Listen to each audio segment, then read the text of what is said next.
Welcome to the USS Midway. I hope you enjoy this video. Cheese.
Hello, everybody. I'm Jill Hammonds. I'm the membership director at this fabulous, fabulous museum. Lucky me. And thank you for coming to yet another amazing benefit of membership, and that is these presentations called Live the Adventure. And this one is called All Gave Some and Some Gave All, about the Gold Star families. We're very fortunate here on the Midway to have a whole lot of friends in San Diego. First, I want to thank Tom Lawson of USAA and all his folks there for always believing in membership's mission. He sponsors these events. Thank you so much, Tom. I want to thank Lydia Martinez from Southwest Airlines, who helped bring the Gold Star families here. I'd like to thank my new best friend, Adam De La Roca from the lovely Keating Hotel, for jumping on board to help with lodging. Thank you so much, Adam. And lastly, I'd really like to thank Culinary Concepts Catering for being the Red Cross and coming to the rescue. 5 days ago, I had no caterer. They are amazing and the food is fabulous. Please, please hire them. Due to where I have had the privilege and honor of working, my entire career has been on the water, and I've always been on staff at excellent world-famous organizations. Working for decades at Scripps Institution of Oceanography and now the USS Midway Museum has afforded me many opportunities and many connections to join committees, be on boards, in groups, in associations, and in clubs. And let me tell you, they see me coming a mile away because I join everything. But one thing I would never, ever want to join, and I'm very deeply saddened that there is even such an organization, is the Gold Star program. A program established after World War I that was originally called the Gold Star Mothers Club. Gold Star families are immediate relatives of members of the U.S. Armed Forces who have been killed in combat or in support of military activities. Tonight will be all about those who gave all. Please watch this video. If we look to the answer as to why for so many years we achieved so much, prospered as no other people on earth, it was because here in this land we unleashed the energy and individual genius of man to a greater extent than has ever been done before. Freedom and the dignity of the individual have been more available and assured here than in any other place on earth. The price for this freedom at times has been high, but we have never been unwilling to pay that price. Those who say that we're in a time when there are no heroes, they just don't know where to look. The sloping hills of Arlington National Cemetery, with its row upon row of simple white markers bearing crosses or stars of David, they add up to only a tiny fraction of the price that has been paid for our freedom. Each one of those markers is a monument to the kind of hero I spoke of earlier. Their lives ended in places called Belleau Wood, the Argonne, Omaha Beach, Salerno, and halfway around the world on Guadalcanal, Tarawa, Pork Chop Hill, the Chosin Reservoir, and in 100 rice paddies and jungles of a place called Vietnam. Under one such marker lies a young man, Martin Treptow, who left his job in a small-town barber shop in 1917 to go to France with the famed Rainbow Division. There on the Western Front, he was killed trying to carry a message between battalions under heavy artillery fire. We're told that on his body was found a diary. On the flyleaf, under the heading, My Pledge, he had written these words: America must win this war. Therefore I will work, I will save, I will sacrifice, I will endure. I will fight cheerfully and do my utmost as if the issue of the whole struggle depended on me alone. We must realize that no arsenal or no weapon in the arsenals of the world is so formidable as the will and moral courage of free men and women. It is a weapon our adversaries in today's world do not have. It is a weapon that we as Americans do have. Let that be understood by those who practice terrorism and prey upon their neighbors. As for the enemies of freedom, those who are potential adversaries, they will be reminded that peace is the highest aspiration of the American people. We will negotiate for it, sacrifice for it. We will not surrender for it now or ever. We are Americans.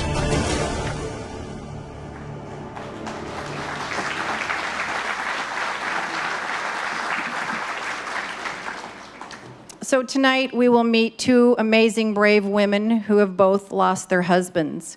We will also hear from the Regional Navy Gold Star Coordinator, who will tell us the many ways in which the Navy is so committed to the survivors of the fallen men and women.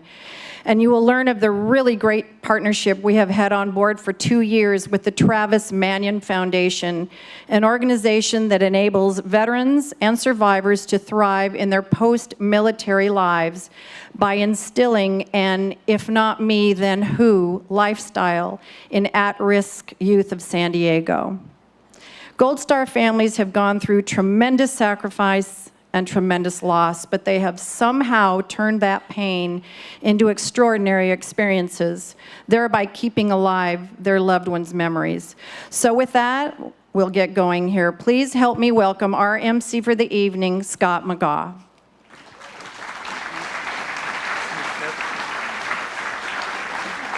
Good evening. How many of you are members? How often do we go through this drill? Good evening. Good evening. Now we can get underway. I'm actually buying time. It's a tough act following President Reagan and Jill setting the stage for tonight. But it's a real honor to be here. You know, every one of these Live the Adventure series that Jill puts together, we never know where they're going to go. And it's largely because of your support, your questions a little bit later this evening that makes these so very, very special. We all see images on the news of the flag-draped coffins coming across the tarmac. I think it's Dover, typically.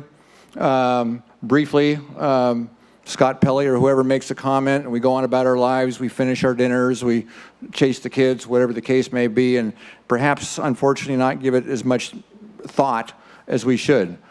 But in getting ready for tonight, you think about it, and you think about just within our lifetime, Vietnam forward, 68,000 Americans who have been killed while serving in uniform. It's not 67,000 Americans. It's 67,000 American families.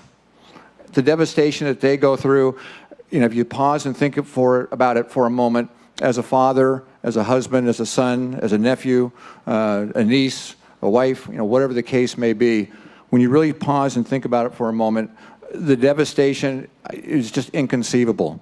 And to think that now tonight we're going to have a couple, I believe, American heroes who have the courage to share their stories with us makes this an extremely special night. So let me introduce our three very special guests that Jill mentioned. They're all going to come up and get settled, and then we'll turn the mic over to them. Please think about some questions. We will have time for questions, as we always do. Our first speaker who's going to share with us, Jill mentioned, and she can come forward where I don't see her right now. Sabrina, where are you? There you are. Sabrina Griffin. She is Regional Navy Star Coordinator for 6 states and Guam. She coordinates programs serving 2,144 surviving family members, spouses, parents, siblings, and children. She is a military spouse. She has a family heritage in the military. She has worked for both the Marine Corps and the Navy. She's seen the widespread devastation that families endure that comes from death on the battlefield. And tonight she's going to share some explanations of her program as part of the 200 programs nationally that provide services, but certainly can use a lot more support from all of us. Where'd you go, Sabrina? There you are. Sabrina, take a seat. Make yourself comfortable. We're going to get everybody up here and make it a little bit easier for everybody. Brittany, where are you? Brittany, there you are. Please come forward. Brittany Jacobs, please welcome Brittany to the stage. Now the introductions get a little more difficult. She met Master Sergeant Christopher Jacobs 9 years ago. They were married on July 4th the following year. He joked that he gave up his independence for this young lady. You can't make this stuff up. He always also joked that he had an easy way to remember his anniversary, July 4th, and of course he could always take credit for every July 4th fireworks, having arranged them just for Brittany. He was killed 2 years later. It was a training accident, leaving an 8-month-old son, Christian. Usually right about now, I try to give you a little sneak preview of what Brittany or the speaker is going to present. I have no idea. I'm not even going to begin to try to guess what she's willing to share with us and how much we're going to benefit and come away, hopefully, as better Americans after listening to her story. So I will end it there for the time being. Theresa Jones, front and center. In 2000, Theresa Jones met first-class midshipman Landon Jones. They moved 6 times in the ensuing 10 years before the helicopter pilot was killed in 2013 while operating in the Red Sea. Gets tougher. Theresa was 16 weeks pregnant with their second son. A few weeks ago, Theresa and Christian became media stars when President Trump met them at Arlington National Cemetery that became a photo op and almost literally went viral in many ways. It's just a remarkable story. Again, I'm not sure exactly what she's going to share with us, what she's willing to answer, both these ladies in many ways. Again, I think we owe them all another round of applause for simply getting up here and being willing to share. Good evening, ladies and gentlemen. I would first like to thank Jill Hammonds and the USS Midway for hosting and allowing me the opportunity to stand before you this evening. I would also like to recognize all of our active duty service men and women, retirees and veterans who are in attendance this evening, to include our surviving family members. As you've heard, my name is Sabrina Griffin. I am the Navy Region Southwest Gold Star Coordinator responsible for developing, implementing, and monitoring the Navy Gold Star program operations throughout 6 states to include Hawaii and Guam, overseeing a total of 13 naval installations, 3 Gold Star coordinators, and 6 Fleet and Family Center support POCs for our program. Again, as you've heard, I've worked with the Marine Corps and the Department of the Navy. To include my personal journey as active duty spouse of 12 years, I have seen the effects and hard realities that many of our families and our Gold Star community, and is with pride and great humbleness that I have the honor of working with surviving families. But before introducing Gold Star programming and a little bit of what we do, I would like to detail the history of Gold Star and why the star resonates in the hearts of many and the lives of so for those who gave all. The term Gold Star family is a modern reference that comes from the service flag. The service flag was first flown by families during World War I.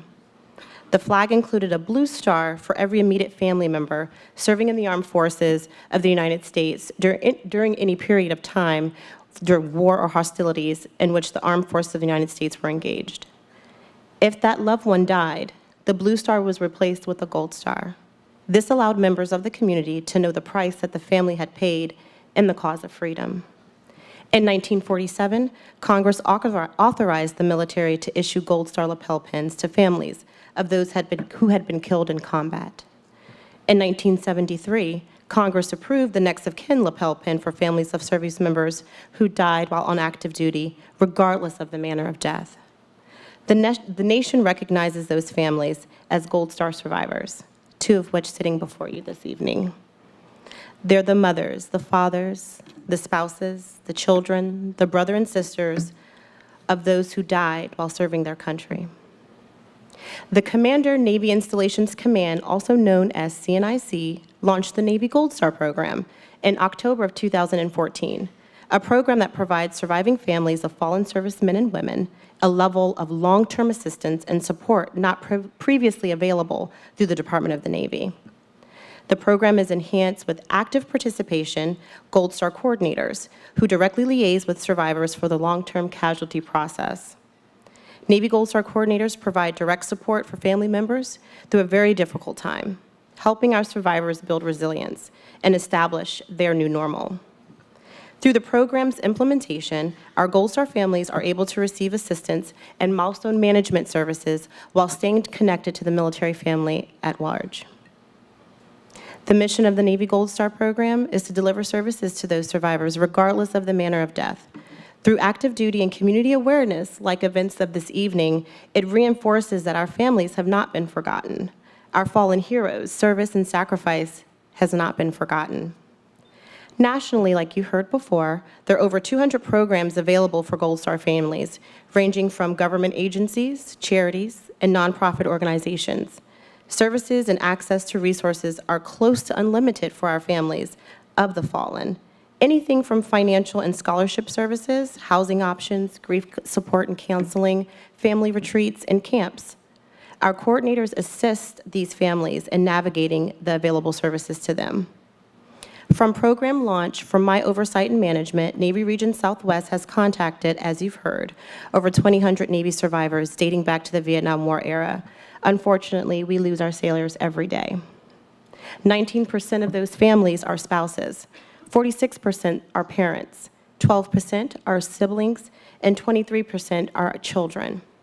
Today, the nation recognizes the sacrifice that all Gold Star family members make when their loved one has passed away in service to their country. Gold Star Families Day is the last Sunday recognized in September. Gold Star Spouses Day we recognize as April 5th of every year, and the month of May since 2015 has been designated Gold Star Awareness Month. Admiral Nimitz said it best. They fought together as brothers in arms. They died together, and now they sleep side by side. To them we owe a solemn obligation. We honor their service and sacrifice to their country by standing beside and remembering their families they left behind, our Gold Star families. Thank you.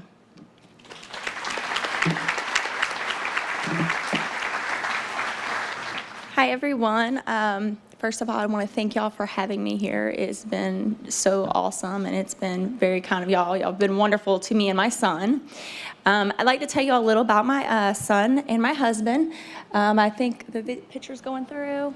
Yes. My husband had been in the Marine Corps for 11 years. He completed several combat tours to Iraq and Afghanistan. Some of the awards he had received was he received 3 Marine Corps Good Conduct Medals, 2 Combat Action Ribbons, 2 Global War on Terrorism Service Medals, 2 Global War on Terrorism Expeditionary Medals, 2 Sea Service Deployment Ribbons, an Iraq Campaign Medal, a National Defense Service Medal, and the Navy Meritorious Unit Commendation. My husband and I met in the fall of 2008 while he was stationed at NSA Northwest in Virginia. On the weekends, he was a bouncer at a local restaurant/bar, and we had tons of mutual friends, and shortly after, we dated about a couple months, and he was telling me, "You're gonna be Miss Jacobs." I laughed it off the first few times, but It's hard to believe, not even 3 months or so later, he actually chose our wedding date. It was perfect. It was July 4th. He was very moto. He was very patriotic. So our wedding was like red, white. We didn't have the blue, but it was very, very patriotic. When we got his orders shortly, I'd say maybe a month or so after we started planning our wedding, we found out this country girl who had never been anywhere in her life was going to be getting ready to get on a plane. Within, I think it was like 3 days after we got married, our house was packed up, and I was headed to 29 Palms, California. Let me tell you, I was scared, and the Marine Corps broke me in good on our first duty station. Like he said, my husband would joke about losing his independence on Independence Day, and he always told me, he's like, baby, if I ever forget our wedding anniversary, I can look up here and say, sweetheart, these fireworks are for you. He was a jokester, let me tell you. He had a wonderful, wonderful personality. So we moved to 29 Palms shortly after we got married, and he became part of the 3rd Amphibious Assault Battalion, Delta Company here. Some things we liked to do for fun was we would go fishing and Big Bear. We would never catch anything, but we tried. We also would ride four-wheelers and quads because there's not much to do there. It's like desert far as the eye could see. My husband wanted to be a dad more than anything, and I wanted to be a mother. So shortly after moving there, on February 2nd, 2011, we welcomed into the world our precious baby boy, Christian. My husband was the first person who got to hold him. Our son was having some trouble, and I remember, fast forward, he told me that when he held him skin to skin, there's a picture of it. He sang to him the Marine Corps hymn. So that's the first thing my son heard. It was really, really sweet. We talked about a lot of things with our son. We joke around who gets to take him fishing first, who's going to take him hunting first. I'm a country girl. I wanted to do that too. Well, fast forward, not long after that, about 8 months later, my husband, I was in Carolina at the time with my son, and it was October 24th. He was getting ready to go out in the field on a training exercise, and he was going to be picking us up Friday at the airport. And it was just a normal, regular conversation. He went out in the field that night. I guess when they got service, a couple of the guys would text their wives, and he texted me. It was raining, it was cold, wet. He wasn't too happy being out there. And he told me, sweet dreams, and I love you guys. I responded, I love you too, baby. The next morning, I woke up, and my baby, our little guy, was just a-cooing and laughing. Well, I instantly called and left a voicemail so he could hear it. I had no idea that my husband would never hear that message.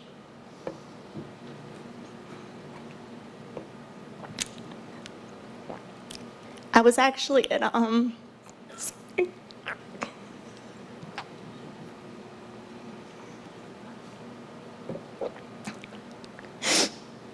Sorry.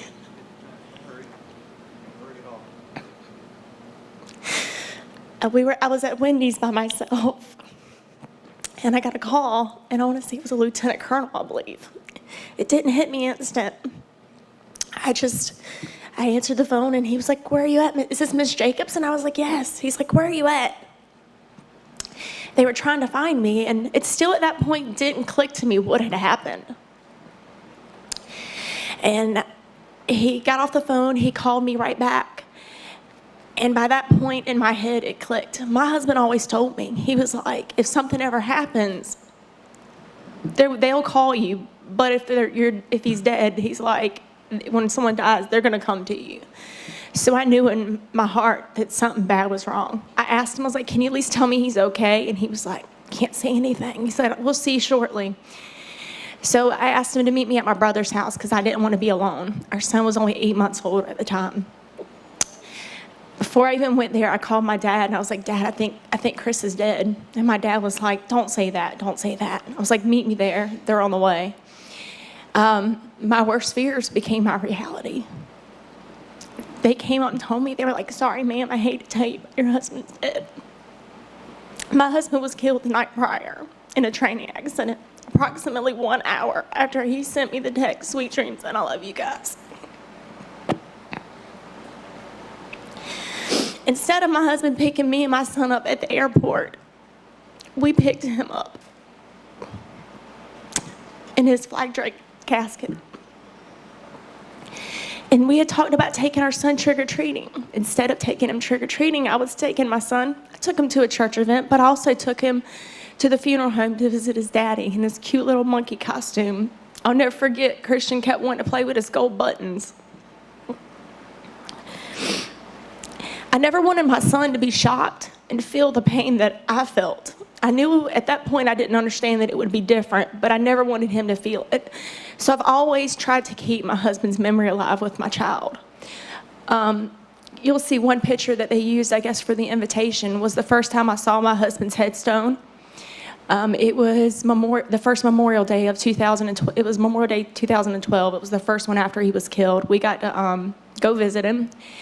And that's the first time that I saw it in stone. We put I put beloved husband and father and our hero on the headstone because in my eyes, he was my hero. And his grandfather always told him when he got off the phone, "You're my hero." And he couldn't ever understand it because my husband would say, you know, my grandfather fought in Vietnam and all these wars, you know, how can my war be so much harder? So it was really something special that I did that I feel like I needed to do for my husband was put that on a stone. Every year Memorial Day we go. We've actually made it a tradition. My son has actually made it his tradition now to wear a little mini replica uniform. He actually enjoys wearing it. The one time he told me he didn't want to wear it, I didn't bring it, and whew, Mama got in trouble. He was hot. He was hot. This past year we went and we were hoping Trump would come, but you never know what's going to happen. And this little guy, Trump starts walking down and he just runs up to him and Secret Service was about to stop him and he goes, shakes his hand and goes, hey, President Trump.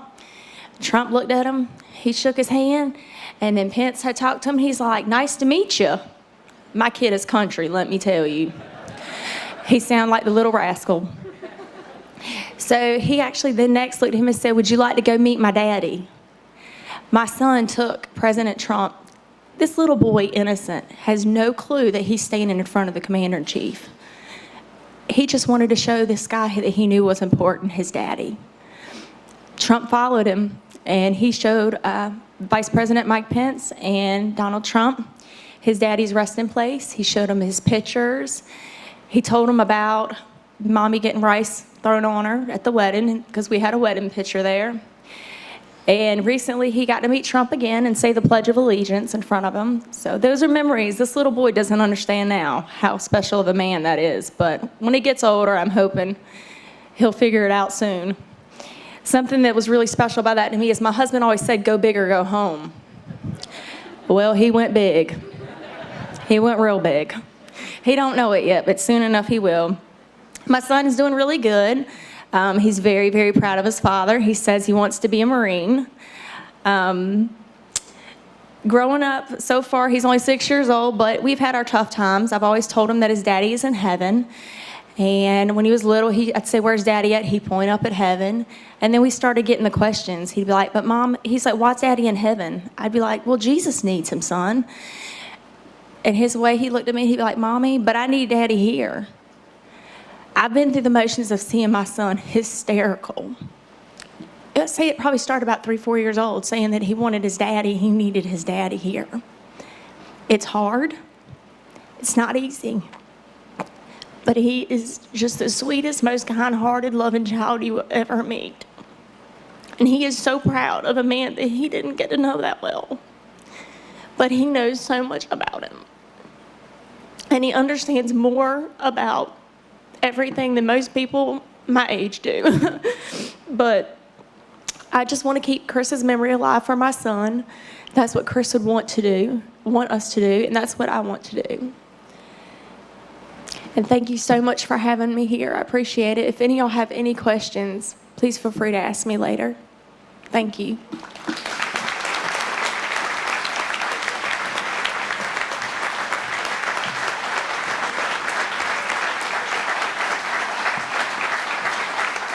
Good evening, and thank you all for having me.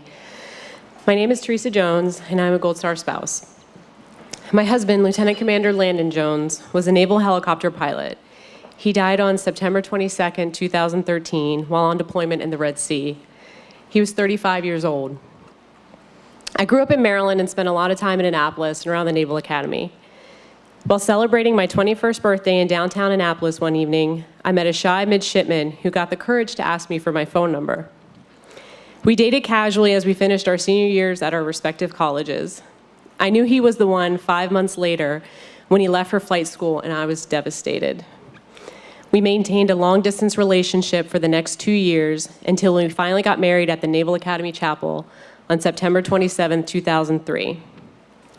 I remember such a feeling of happiness and joy as I knew we would finally be together forever. My husband's career took us from duty stations in Japan, Milton, Florida, Jacksonville, Florida, and San Diego. We moved to Coronado for the third time in January 2012 with our then 4-year-old son, Anthony, who was the apple of Landon's eye. It was just a year later in January 2013, when I was 16 weeks pregnant with our second child, that Anthony and I said goodbye to Landon as he left for what was supposed to be a 9-month deployment. During his time away, we found out we would be having another boy. I sent Landon the sonogram over email and almost immediately received a call from an unknown number. I heard him as he choked up with joy from the middle of the Pacific Ocean. Landon had always wanted 2 sons, and after a lot of difficulty, his dream was finally coming true. I gave birth that July, and he was able to hear his son's first cries over the phone from somewhere in the Middle East. He was so excited and was eager to come home and meet our new baby boy. Landon's parents were in town to help out when I gave birth to Hunter and left to return home the day after I got home from the hospital. As they drove away, I looked at my 2 boys, a 6-year-old and an infant, and gave myself a little pep talk. Theresa, you can do this. He will be home in 3 months, and he will owe you big time. The day-to-day activity of keeping up with the boys was exhausting. I sent Landon many emails expressing how much I was looking forward to his help when he returned. I was so grateful when just 2.5 months later, my in-laws came into town again for a weekend visit. They were watching the boys for me because some friends were taking me out to dinner. My friends wanted to help me celebrate my upcoming 10-year wedding anniversary, which was 6 days away. It was my first night out with adults, and I was thrilled. When my friends arrived, one of them gave me my favorite flowers that Landon had asked them to get for me. I had a wonderful evening, and when I returned home, I sent my husband an email thanking him for the flowers, and I also asked him more questions about an email that I had received earlier in the day from the CO's wife. There were hints that the already very long deployment was being extended due to rising tensions in Syria. He had been gone for 8.5 months at this point, and I was so weary of the separation. I was overwhelmed and trying not to fall apart at the seams. The next morning, Hunter woke me up around 6 a.m. to eat. As I nursed him in my bed, I grabbed my phone as usual to check if Landon had emailed and to scroll through Facebook. I laughed as I read one of Landon's really dry responses to my email and then moved over to Facebook. I hadn't gotten very far in my news feed when I saw 5 words that hit me like a truck. Helicopter crashes in Red Sea. I felt the panic rise in me as I clicked on the link to read the article. There it was in black and white. The helicopter was from my husband's squadron. At this point, Anthony had come into my room and crawled in bed with me. I was frantically texting my other friends in the squadron, the ombudsman, as well as the CO's wife, to figure out what was going on. My friend in the squadron immediately called me, and I tried to temper my end of the conversation as I didn't want to alarm Anthony. I mentioned to her that I was wondering if I should call the number Landon had given me. He was the officer in charge of a detachment, and I had a direct line to him. She said I should do it, and I said I thought it would make me worry more if no one answered. As I hung up the phone, Anthony looked at me with his big blue eyes and said, "Is Dad dead?" I shouted at him, "No, why would you think that?" He said, "Well, I heard you talking on the phone, and you said that he might not answer if you called him." I assured Anthony there was nothing to worry about and got him ready for Sunday school. I sent him off with friends and told them to please keep him until I could figure out what was going on. As my in-laws were packing to head home, I showed them the article and said I had no idea what was going on. They were a little concerned, but continued on with what they were doing. My mother-in-law packing, and my father-in-law taking my husband's car out for a drive, as I had been sitting in the garage since their last visit. I laid Hunter down for a nap and frantically emailed Landon. I asked if he was okay. I told him that I loved him and that I needed him to come back to us. I kept checking the timestamp of his last email to me to the time on the article I read. I was trying to make sense of it when my father-in-law walked in from his drive and asked if I had heard anything. At this point, it had been 4 hours since I initially read the article. I told him I hadn't, and that if it was already online, maybe they had already notified the families. I was just starting to feel better when the doorbell rang. I looked at my father-in-law and shrieked, "Why is my doorbell ringing?" I walked down the hall and looked through the peephole. I saw 3 naval officers in their service dress blues standing there, and I just started screaming, "No, no, no." I collapsed to the floor as I opened the door. My father-in-law helped me up and over to the couch. My mother-in-law came running down the stairs screaming, "What is going on?" I sat and stared at the baby monitor and watched my sweet baby boy sleep as I received the news of my husband's crash. They told me a big wave had hit the helicopter and it had gone overboard. My husband was considered missing at this point, and there was a search being conducted for him and his co-pilot. I kept pleading with these men, "What do I do? What am I supposed to do now?" These pleas were less about the logistical nightmare that lie ahead of me and more about what I was supposed to do with my life. My whole world was crumbling around me. The next morning, those same officers returned to let me know that the search had been called off. I barely heard them as they said, "The Navy regrets to inform you." The next task that lay ahead of me, the one I was dreading the most, was to let our son Anthony know. My 2 friends went with me to his school so I could sign him out. I sat on a bench in shock as they whispered back and forth with the administration. Anthony came downstairs with his backpack and a confused look on his face. Again, those big blue eyes stared back at me as he asked me what was going on. I told him we would talk when we got home. I walked him in the house and he saw all the flowers and many of our friends. He asked me again what was happening, and I nudged him upstairs, telling him we had to talk with his grandparents. As we sat Anthony down on the bed, I looked at him and had no idea how to break the news to him. I took a deep breath and said, "Remember when you heard me on the phone yesterday talking about your dad?" He looked at me and said, "He's dead, isn't he?" I replied, "I'm sorry, buddy, he is." The guttural sobs that came next out of that little boy will forever be ingrained in my memory. His screams of, "I want him alive, I want him alive," will forever scar my heart. His almost immediate acknowledgement that his little brother never got to meet his dad will stick with me until the day I die. That day, I didn't just lose my husband, I lost my happiness, my security, and my identity as not only a spouse, but a Navy spouse. There was an emptiness inside of me that is hard to describe to those who have not faced a similar situation. My desire to live was gone. The only thing that kept me tethered to this earth were 2 little boys who now relied completely on me. As the months went by, there were many missing pieces regarding my husband's death that were gradually being filled in. I read the safety report as it spoke of how his helicopter had landed on the ship and then was chalked and chained to the deck. My husband and his co-pilot never shut the engine down as they were quickly dropping off flu vaccines and taking off again. I read as it described the ship taking many large rolls back and forth as they sat strapped in their seats. I held out hope as I read a statement from one of the ship's crew members that he thought the ship's speed was unusually high. I prayed that he would speak up to someone to prevent the impending doom. Going through this document was like reading a book, and even though I already knew the ending, I couldn't help but pray for a different outcome. When the final investigation came out, I read as Admiral Harry Harris, then commander of the U.S. Pacific Fleet, wrote, "Though several factors contributed to this mishap, the primary cause was the commanding officer's failure to fully account for the combined effects of wave height and starboard quartering seas, exacerbated by maintaining a speed of over 30 knots. The risks induced by a totality of these factors were not warranted." I sat in disbelief. My husband and his co-pilot died as a result of poor decisions made by a fellow naval officer. It was completely preventable.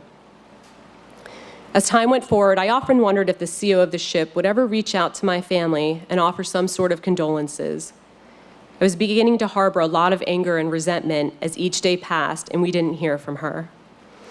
One night I had a nightmare where Landon's body was dropped off on my doorstep and I was told I had to bury it. In the stream, I am frantically shoveling in my tiny Coronado backyard as I look over and see the familiar outline of Landon's head peeking out from the body bag. I woke up in a panic and knew I had to do something to make this stop. After some thought, I sat down and wrote a letter to the CO. I wrote calmly yet honestly about what my life had been like over the past 9 months. The nightmares, the endless therapy for both my son and I, the whispers behind my back from the other moms at school when they noticed I stopped wearing my wedding ring. With the support of my friends, I took it upon myself to find this woman and take my sons to her. I needed her to see us, and I needed to see her. I introduced myself and handed her the letter. The meeting was brief but needed. As I walked back to my car shaking, I buckled Anthony in his car seat as he said to me, "She seems like a nice lady." I agreed. I then said to him, "Do you forgive her?" He said he did. I told him I did too. Not too long after this, I had yet another dream. It was my first time alone in a motel with the boys as we traveled a few hours north to see the opening of a fallen warrior memorial where their dad would be one of the honored. It was a tough drive, and due to the surroundings of the motel, I didn't feel safe there. I told myself it would just be one night, that would be okay, and tried to go to sleep. After tossing and turning, I finally fell asleep and had the most vivid dream. I was asleep in this dream and awoke to the familiar sound of Landon removing Velcro patches from his flight suit as if he was getting ready for an early morning flight again. I felt his arms around me as he gave me a hug and a gentle kiss on my head, something he always used to do before leaving for work. He told me that he loved me and had loved me for 10 years. As he said goodbye to me, I woke shaking and tried to will myself back to sleep to just have a few more minutes with him. I was unsuccessful. Landon's remains were never recovered, and closure had been very difficult to come by up to this point. But this single dream was what I needed to get started. I had to let the anger go to heal. During those first 2 years after Landon's death, it was a battle to get through each day. I would sob in the shower every day so Anthony wouldn't see me. I didn't want him to worry any more than he already was. I spent many nights in the rocking chair alone in Hunter's nursery, crying as I looked at him. He never had a chance to meet his dad, and now he had a mom who could barely take care of him, and she quite literally didn't want to be on this earth anymore. I had always lived thinking that death would be the worst thing that could happen to me, but I came to realize that surviving the loss of a spouse was a punishment worse than that. I was now at a point where I didn't know who I was or what I was supposed to be doing with my life. I struggled with the loss of my identity. I suffered almost daily with borderline panic attacks and bouts of anxiety alongside grief, as I tried not only to figure out my life, but take care of 2 young boys alone. There were many nights where you could find me kneeling next to my bed and looking up at the sky, begging for a sign of what I was supposed to do. I was so lost and in so much pain, and I was only 33 years old. The idea of living another 50 years like this was too much to bear.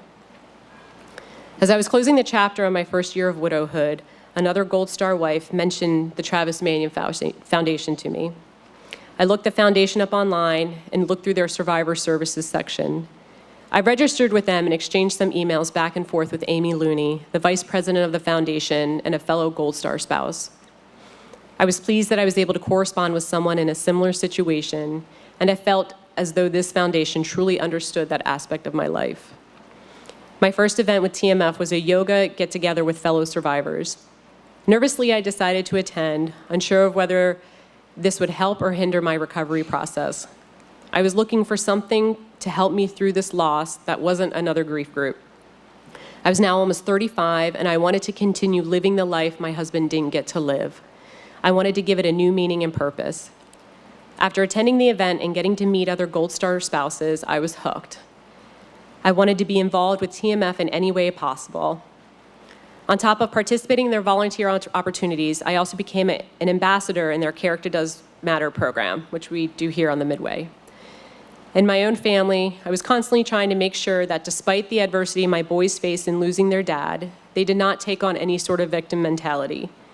I wanted to show them that even though the odds seem stacked against them, they are surmountable. They came to volunteer with me, and my oldest even had the opportunity to participate in one of the Character Does Matter programs. He still talks about it to this day and looks forward to attending another. As I got to know the fellow veterans and survivors in TMF, I saw that we had all gone through very similar transitions, and I could identify with them in some way. And seeing how they continuously conquered their own challenges, I knew I could too. As ambassadors for this foundation, it inspired me how collectively we were making a difference in this community. I've now been involved with the Travis Mann Foundation for almost 3 years, and I will forever be grateful that they gave me back what I felt I had lost on September 22nd, 2013, and that's a purpose. I started to look at my husband's death in a different way, not in the void that was left, but in the good that has come out of it. His death has inspired me to reinvent myself in a way that I didn't think possible, and this amazing foundation was a conduit for me to do so. I recently came across a quote from a TED Talk that summed up what these past few years have been like for me, and I would like to close with that. We don't seek the painful experiences that hew our identities, but we seek our identities in the wake of painful experiences. We cannot bear a pointless torment, but we can endure great pain if we believe it is purposeful. Ease makes less of an impression on us than struggle. We could have been ourselves without our delights, but not without the misfortunes that drive our search for meaning. Thank you.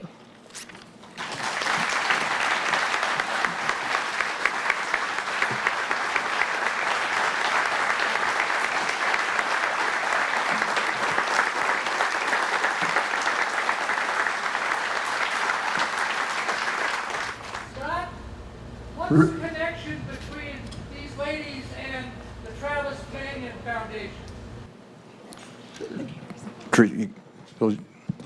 Hi. So I am I volunteer with the Travis Mann Foundation. My husband also went to Naval Academy. Travis Mann went to the Naval Academy. So there was that initial connection there. But I am an ambassador for their Character Does Matter program, which is aboard the Midway here. So we have a lot of youth from San Diego who participate in a one-day program, a character building program. And it's all survivor, veteran, volunteers who do that for them. Thank you. You're welcome. I'm sorry, I can't see. Sir. Right behind you. Microphone's right behind you. Oh, thank you. Can you hear me? Okay. Perfect. There seem to be several different organizations, and the Navy has its Navy Gold Star. There's a Travis Mann Foundation. Are they just interrelated on a friendly basis? And the real basis, the real question is, do the military have a way of notifying these groups when a serviceman is lost, so that those groups could contact people, or do we have freedom of information issues there? So a couple of answers to your questions. The first is that the Navy Gold Star program is not an organization. It's a part of the Department of the Navy. As far as do we release information when there's an active duty death on the family members to nonprofits, we do not. The families would elect that option themselves at the time of notification when they're dealing with their KCO process. So we don't give information to organizations on family members, but we do resource family members to organizations that provide support. There's a question here. Ivy, thank you. Good evening, ladies. I appreciate your courage in sharing your stories with us and the other Gold Star family members that are here. My question is on a more personal or community basis. If you were able to share with us, in the days and weeks following the tragedy and then years on, friends, family, neighbors, other school moms, how would you like them to support your family and be interactive with you? What do you find most useful? Great question.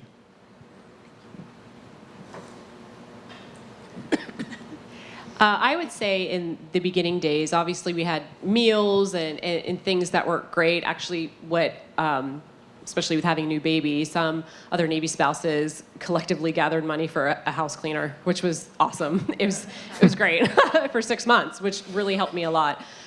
There's a lot of outpouring in those early days, which is great. But I would say continue that forward. Even now, I have friends who still, almost 4 years later, still come to me or tell me they think about it every day, which means a lot to me. And, you know, I understand life moves forward for people, and it's not in the forefront of their memory, but it's something that I think of every day. So I think just continuing to say, hey, we're thinking of you, sending a note, you know, those sorts of things, because it's hard to feel like that part of your life is forgotten. I mean, this is something that you deal with forever. So I would say just continuous support and just acknowledgement of the loss. You're not going to remind me that my husband died. Like, it's not, don't feel uncomfortable, you know, that you're going to spark something. It's not something that I've ever forgotten, you know. So just don't be afraid to say anything. I'd rather you say something than say nothing at all. Brittany? I agree with the whole thing. Don't act like it's something you cannot discuss with us. We actually, it's therapeutic for us to talk to people about the ones we love. Some people don't want to say things to you because like they don't want to hurt you. They don't want to make you cry. We cry regardless. It's one of those things we enjoy telling people about the ones that we love. And at this point, this far out, I enjoy having people kind of, because the military, they've really not been there for us. So like, to say being there is in like friends supporting. I mean, they're there, but some of them, the most support you get is on Facebook saying hello. It'd be nice if maybe they were there for us and would kind of like step up and include our son and stuff, my son and stuff. That's one of the things that I would say that's kind of sad that you don't really get to do, but just talk to us about it. Don't be scared to discuss our late husbands with us. We enjoy talking about them. Sabrina and Brittany and Theresa, if you could please share with us your faith and how it has helped you through these times. On a personal level, I am a large believer in my Lord and Savior Jesus Christ, but I do not bring that to the families in which we provide. But as far as a spouse of an active duty sailor, when we're working with families who I cannot identify because my sailor is still here, but I do understand that the level of support that is needed for our families. And so that is comforting to know that I can rely on my faith, but separately from the job and what we do as far as standing beside our families. Here I go crying again. You can cry. It's one of those things.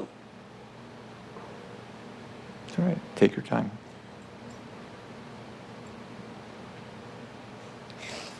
I was raised in a Christian family, and I hold faith that I'll see him again. Okay. That's the way I look at it.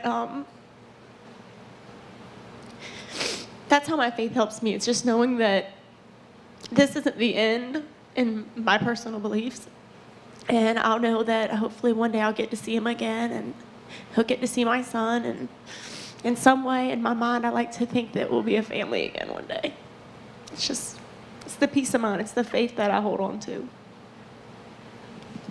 I'm Catholic, and I would say that I haven't been the best Catholic in the world, and that was something that I definitely struggled with faith and why this would happen, and how, you know, asking all of those sorts of questions. It's still an evolving journey for me. I do obviously very much believe in God and in heaven, and my son, you know that they will see their dad in heaven one day. But I would say in the immediate aftermath, I didn't necessarily find comfort there. I had more questions than anything. Hello. Sorry. You got one? Yep, right here. Good. Over Please. here. Not great with the microphone, more dynamic and usually without. So first of all, ladies, I want to say thank you for your service. We all benefit from you and your husbands and what you have done for our country. I have the opportunity in an executive position to communicate with large groups of people. And I really enjoy when I come to these events to take the messages I receive and share that throughout our community here in San Diego. If I were to take your message, when I look at those stars, you know, that first where it changed from, I think it was World War II, World War I, changed from a blue star to a gold star, and that was that significance of that sacrifice for our country. If I'm out there sharing the story of tonight, what is it you would like me to take and share about your story that would resonate with those so they can more appreciate the sacrifice that so many people make, like you and like your husbands, and really take that home and take it personally and appreciate it like we all should every day? I think, when you're, we all sort of carry our identities in different way, whether it be, a wife, a husband, a mother, a father, a pet owner, or like whatever it may be. When you have something, especially as a spouse, that is just immediately severed, that's a really hard thing to deal with, because you're wondering who you are at that point. I've never questioned who I was, and immediately I was there. I think that, it has changed my perspective on a lot of things, because I look now, I'm like, if I could get through that, I can pretty much get through anything. And so, I'm very much try to be like a don't sweat the small stuff type person, but I'm still human and I still do that. But I think that, if you were to tell something about us, I'm looking at Brittany and thinking, God, she's so strong. And I know she's probably looking at me thinking, God, she's so strong. And, but we don't feel like we're strong ourselves. So I think that the human, person is capable of so much more. Like, we have so much untapped, resources inside of us to deal with adversity and deal with things. And we also have the ability to make a huge difference in the community and in any way, shape, or form. And so I would say, if they can do it, if we can do it kind of in the worst sort of circumstances, then why can't you do it in the more favorable ones? I can agree with the whole thing about being told you're strong when you don't feel you're strong at all. But then I can say I've looked back at my past and I'm like, man, I made it through that. So I can definitely understand where you're coming from with that. My big thing is I don't want him to be forgotten, That's something with me. I like people to always, keep his memory alive, talk about my husband. I just don't want him to be forgotten. Time passes. People don't come over as often. They don't, right when someone dies, you have people right there with you. But it fades, and it fades fast. And I just don't judge. That's another thing. People will judge you because you still cry over somebody years later. Grief doesn't have a date. It doesn't expire. Everyone deals with it differently. Just have an open mind and be understanding and just help keep their memory alive. They would want that.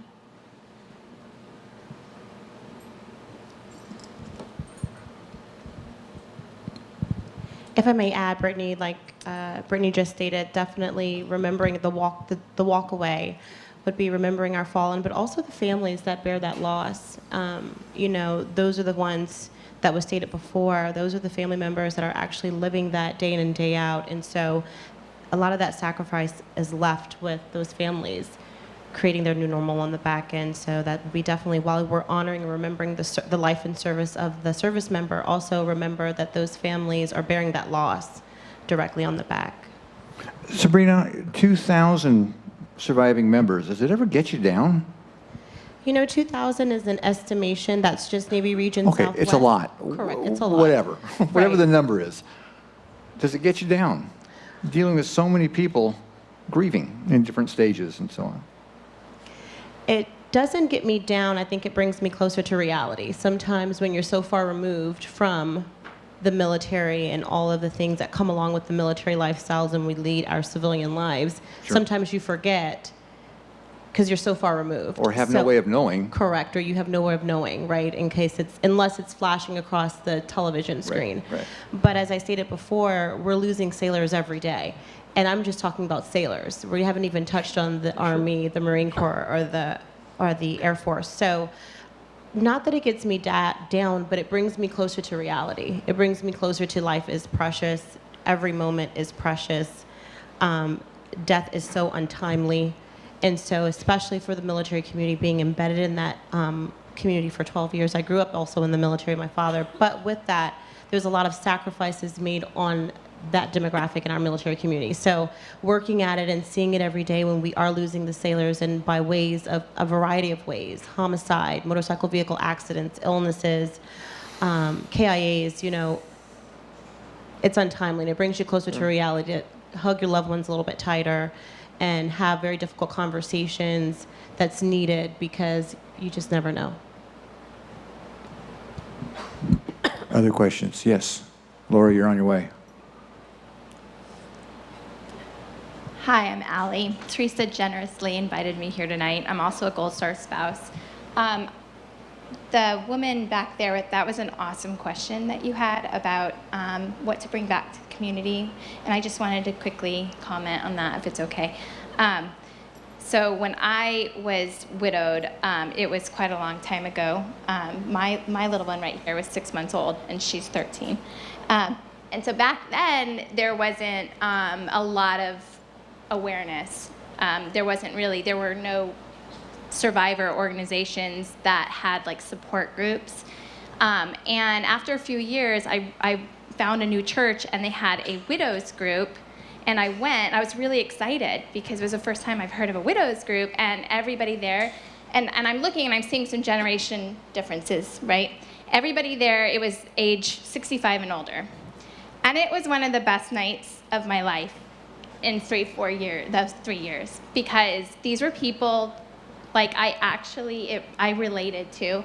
They were using verbiage that I was like, oh my goodness, that's what happened to me. And you know, here I am, like I felt like I knew them for years, and I spent one night talking with them. And so my point is that there's a lot of assumptions that, especially like if it's aviation, that, oh, you know, they'll be supported by the squadron or that the military, and for various reasons that may not be the case. It could just be that the unit is deployed, or it could be that it's too hard for the widow or widower to be around those people because they sort of are a reminder of their shattered dreams. And so it's just a difficult period, and they're unable to sort of receive that support. So there can be lots of different reasons. So I just want to remind I would love for the community to know that to not assume that a young widow doesn't want your support or wouldn't need your support. Whether you've also been widowed in or outside of the military, or you're 20, 30, 40 years older, or whatever, all the people that really supported me in the beginning, or in those first few years, they were all non-military members. So that I just wanted to mention, and especially more and more as there's a lot of people that are not as connected to the military. Like they may not have family members that served in the military, are our own age or younger. So I just think more and more how nice it is when older women have befriended me. And we've just met a wonderful woman with the Gold Star Wives Foundation, and she said, well, we didn't think, and all of us older women didn't think you younger women would want to hang out with us. And I said, no, we do. You know, this would be great. So I just wanted to add that. Thanks.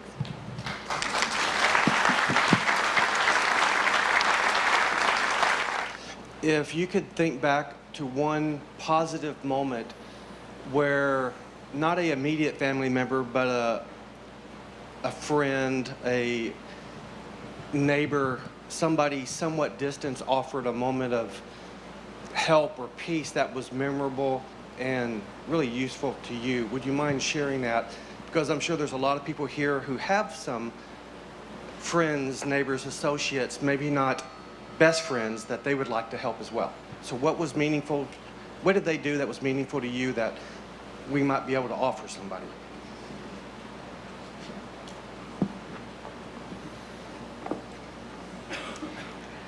All right, the one thing that I really liked that people did was the messages they sent to me. I got messages from a lot of his Marine friends, and I still do, and I love those messages. I cherish them. It's nice to hear the stories about my husband and the way other people viewed him. I received one this past week from somebody who actually, most people see my husband as this funny person. And I saw that side sometimes, but I saw the tender-hearted, the loving side, and the caring, and how he was just, sometimes in the military, your superiors can be a little harsh on you. My husband was one that would go down and turn wrenches right there with you. If he wouldn't do it, he's not going to make you do it. And hearing someone else tell me those stories was very special to me, and it's something that I can save for my child. So I would say just, share your memories with the people that you know, if they've lost a loved one, that you know about the loved one. Trust me, they will cherish those things forever. I know I am, and I save every last little piece of everything for our son because it's going to be special to him one day soon. I would definitely agree with her. When we hear stories about my husband that I didn't know, and in those early days, I would write them down, of things that people would tell me, my husband's best friend, or, people from his detachment, because he had been gone for so long. I hadn't seen him, for 8.5 months. So that was 8.5 months of his life that I, leading up to his death, that I hadn't been privy to. So they would tell me stories how they were trying to name my baby in the wardroom. They would have a whiteboard and they had all these names, and I didn't know that they were making bets on what they would name our child. So I love hearing those stories, and even my son does. He's now almost 10, and this has been a hard road for him. And so when I show him pictures or he sees videos of his dad, it's very painful, and he doesn't want to hear his voice. He doesn't want to be exposed to that. But when he hears funny stories, he loves that. He loves hearing those stories, and they etch in his memory, and he remembers them. So I would definitely say sharing memories is a big thing. And I would have people who I just felt that nobody knew who I was. Nobody knew what I was going through. But a lot more people were aware, especially I live in Coronado, so it's a very small military town, and a lot of people would just leave stuff at, non-military people. They would leave stuff at my doorstep. Or I remember being in the commissary one time very early on, and I'm with a baby and, by myself, and I go to, she finishes ringing up my groceries, and a lady just comes in and swipes her credit card in the credit card machine. And, I was shocked, and I'm in tears, in the commissary, thanking her for that. So those gestures were always very sweet, and it made me feel good that people knew what my loss was. Thank you for sharing these very poignant moments with us. My question to you, especially Theresa, is how you dealt, of course, as a catharsis, what you're going through, and explaining the situation that you had to all three of you bear.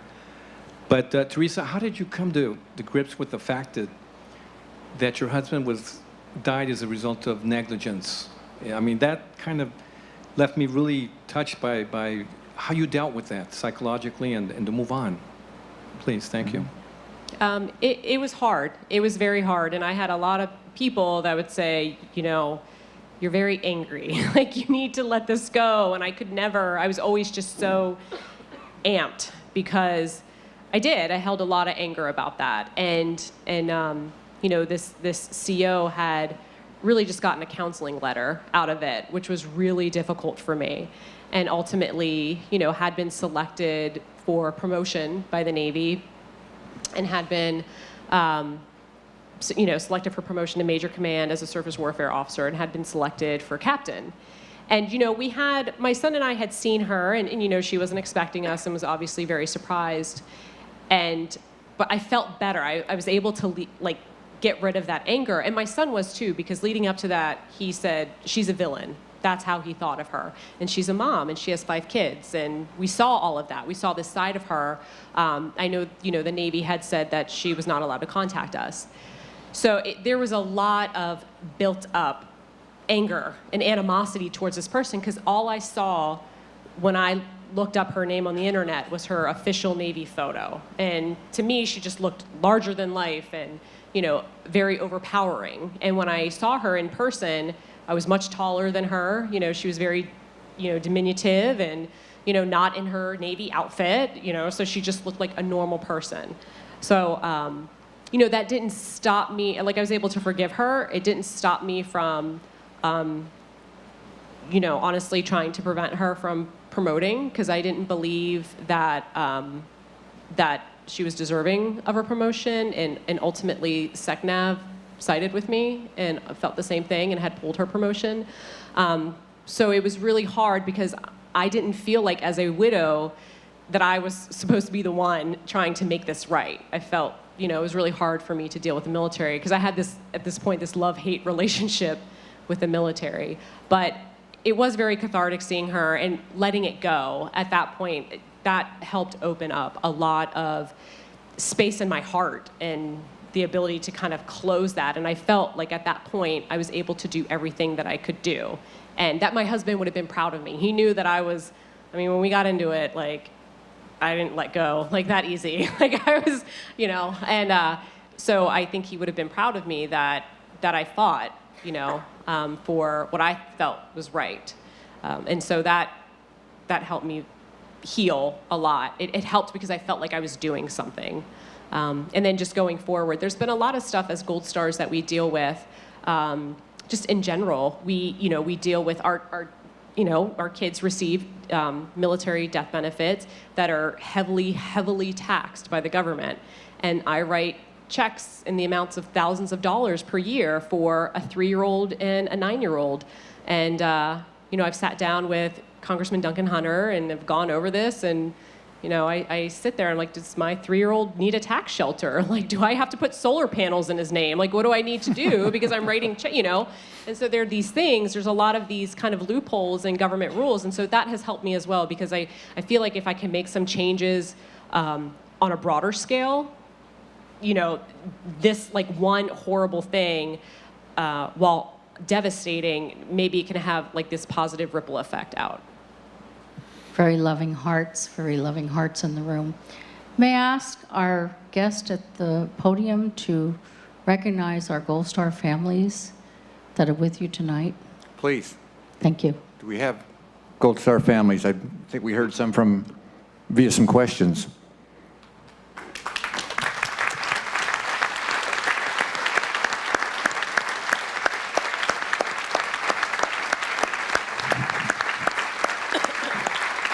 And taking it a half step further, all those who have served, please stand and accept our thanks. All veterans.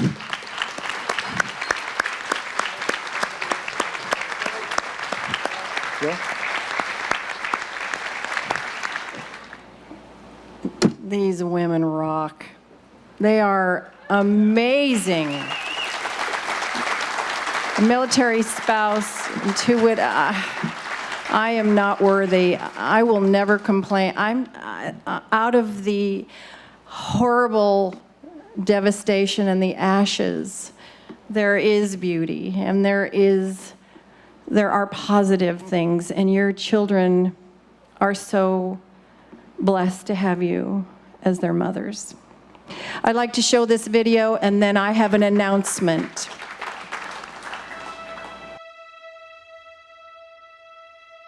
My family and I have been building houses since 2007, and we've been building them in honor of my brother Shane Harris, who was killed in Iraq in 2006. This last 3 years, we've been coming down to Guatemala, and we've partnered with Travis Manion Foundation. Oh, last year was great. Last year was totally unexpected. I was so, high from what happened that I was telling everybody I knew. If you had asked me 5 years ago before my brother died if I would take my one and only vacation and go and fix somebody's house in West Virginia, I never would have done it. I did more healing in those few days in West Virginia than I had in 3 years prior. I've been able to open up more to people and let people realize that, I'm not quite healed yet, but I'm still working on it. I was Ashley Moyer's fiance. I was with her over there in Baghdad when she was killed. While I was there, I was on scene for 8 hours watching the truck burn, and it literally ripped my soul out. And doing stuff like this, finally getting to, is kind of starting to put it back together. For the first time in my life, knowing that I was safe and loved and free to talk about whatever I wanted to, and to know that there are other people, as terrible as it is, that do understand. It's so much bigger than just me and my family. This is about all of us. To see people who have lost so much give so much back, it's life-changing. I love the fact that I'm able to help those less fortunate because of my tragedy. I would have never done anything like this. It gives us a chance to go out and say, yes, our son's died, and yes, my son completed suicide, but it's not the end of the world. It's just we choose to go out and honor them in different ways. I've struggled with this for 7 years now, and they know it's like a roller coaster with me. But I mean, now, you know, when I go back and I tell friends about it, I'm going to tell them it doesn't really get much better than that. And it's all about helping other people, which is what Ashley inevitably wanted to do. I greatly appreciate what Travis Manion Foundation, how they had the vision to know that you honor the fallen by challenging the living, and they sure are challenging us.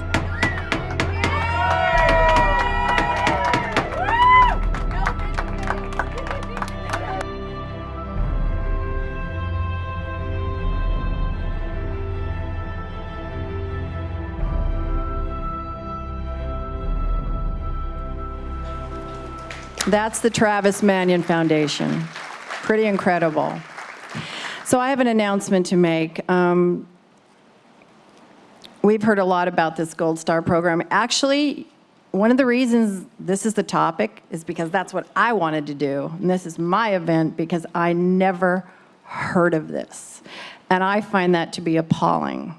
I want you all to tell everybody about this program and why it was started when it was started, and how it is so important that we recognize those who are left behind.